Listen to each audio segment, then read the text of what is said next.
మోరే చిన్నతనంలో పసితనంలో ఉన్నప్పుడు కానివ్వండి లేదా పిల్లవాడుగా ఉన్నప్పుడు కానివ్వండి ఆయన పేదరికం కానీ అంటరానితనం కానీ లేక వివక్షతలు కానీ చదువు విషయంలో కానీ ఇలాంటి ఏమైనా అనుభవించాడా? మోరే దాసగాంలో ఉన్నంత వరకు, ఆయన సొంత ఊర్లో ఉన్నంత వరకు ఇటువంటివి ఏమీ అనుభవించలేదు. కానీ ఫస్ట్ టైం ఆయన అలీబాగ్కు వెళ్ళాడు. అంటే అలీబాగ్ అంటే జిల్లా కేంద్రం. అలీబాగ్కు వెళ్ళి ఈ హై స్కూల్ ఎంట్రన్స్ పరీక్ష రాయడానికి అని వెళ్ళాడు. ఇక్కడ వాళ్ళ ఊర్లో చదువు అయిపోయిన తర్వాత అక్కడ చేరాలని వెళ్ళాడు. వెళ్ళినప్పుడు అతని దాంట్లో సత్రాలకు అటు వెళ్తే మీరు దళితులు కనుక సత్రం బయట కూర్చోండి అని చెప్పి బయట కూర్చోబెట్టేవాళ్ళు. అట్లే పరీక్ష రాసినప్పుడు అలో చేశారు, కానీ ఒక మూలను కూర్చోబెట్టి పేపర్లు విసిరేసేవాళ్ళు ఆయన మీదకి. ఎందుకంటే పేపర్ కనుక ముట్టుకుంటే అది కరెంట్ షాక్ తగిలినట్టు తగులుతుంది, అదేదో దాంట్లో కరెంట్ ఉన్నట్టుగా అంటూ తగులుతుంది అని. అంటే అంటూ ఇట్ ఈస్ బెటర్ దెన్ చాలా గుడ్ కండక్టర్. అంటే కాగితం అనేది బ్యాడ్ కండక్టర్ కదా, కానీ అది అంటుకు పనిచేయదు అనమాట. సో అట్లా కాగితాలు విసిరేశారు. ఆయన అవి తీసుకొని రాసాడు. 200 మంది రాస్తే ఈ was the first rank holder. Great. ఆయనకు గవర్నమెంట్ ₹5 స్కాలర్షిప్ శాంక్షన్ చేసింది. టీచర్ జీతం ₹11. ఈయనకు అంటే ఎంత వాల్యూ, దాని వాల్యూ ఎంత.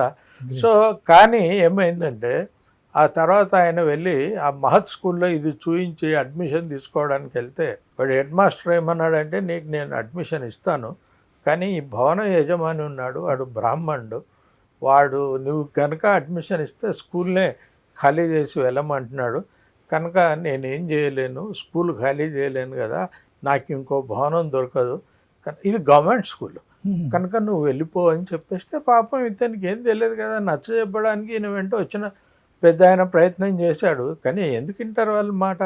సో వచ్చేసి ఆ లడావాలి అని వాళ్ళ మేనమామ ఊరిలో ఉండి ఆటపాటలు, పశువులు కాయటము ఇటువంటి పనులు చేసుకుంటుంటే ఒక భికోజీ అనేటువంటి ఒక సంఘ సంస్కర్త, ఆయన కాయస్థ కులానికి సంబంధించినటువంటి వాడు, ఇంటర్ కాస్ట్ మ్యారేజ్ చేసుకున్నాడు. జ్యోతిబా ఫూలే ఉద్యమం యొక్క ప్రభావం చాలా ఉన్నటువంటి వాడు.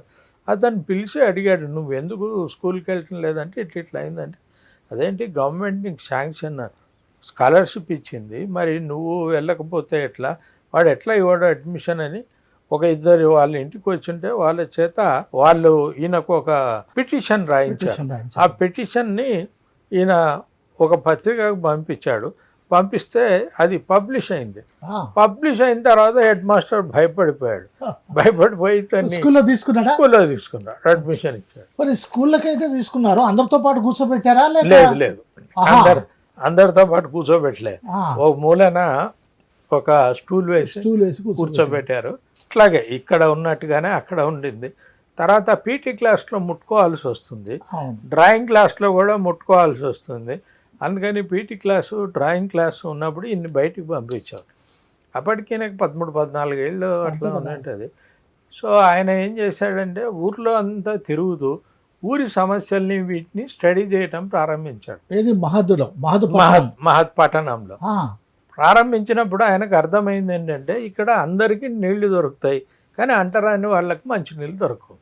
వాడు ఏ ఊరు నుంచే తన సరుకు నమ్మడానికి కానీ కొనడానికి కానీ ఇక్కడికి వచ్చాడో, మళ్ళీ వాడు ఓ 10 కిలోమీటర్ల ఊరికి వెళ్ళి మంచినీళ్ళు తాగాలి.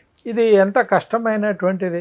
కనుక ఆయన ఆలోచించి దీనికి ఏదైనా చేయాలి అనేటువంటి గట్టి నిర్ణయంతో ఆ ఊర్లో ఉండేటువంటి మహర్, చంబార్స్ ఈ 2 కులాల వాళ్ళని రమ్మని చెప్పి ఓ మీటింగ్ పెట్టాడు.